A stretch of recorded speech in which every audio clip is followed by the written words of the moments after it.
بادشاہ نے عورتوں سے پوچھا کہ تمہارا کیا قصہ تھا جب تم نے یوسف کو اپنی طرف مائل کرنا چاہا؟ سب بول اٹھیں کہ اللہ پاک ہے، ہم نے اس میں کوئی برائی معلوم نہیں کی۔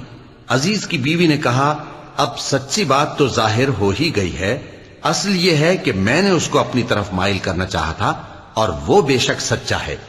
یوسف نے کہا کہ میں نے یہ بات اس لیے پوچھی ہے کہ عزیز کو یقین ہو جائے کہ میں نے اس کی پیٹھ پیچھے اس کی امانت میں خیانت نہیں کی، اور اللہ خیانت کرنے والوں کی چال کو چلنے نہیں دیتا۔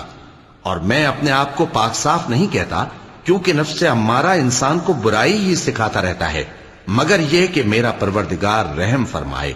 بے شک میرا پروردگار بخشنے والا ہے، مہربان ہے۔ اور بادشاہ نے حکم دیا کہ اسے میرے پاس لاؤ، میں اسے اپنا مصاحب خاص بناؤں گا۔ پھر جب ان سے گفتگو کی تو کہا کہ آج سے تم ہمارے ہاں صاحب منزلت ہو اور صاحب اعتبار ہو۔ یوسف نے کہا، مجھے زرعی پیداوار پر مقرر کر دیجئے، کیونکہ میں حفاظت بھی کر سکتا ہوں اور اس کام سے واقف بھی ہوں۔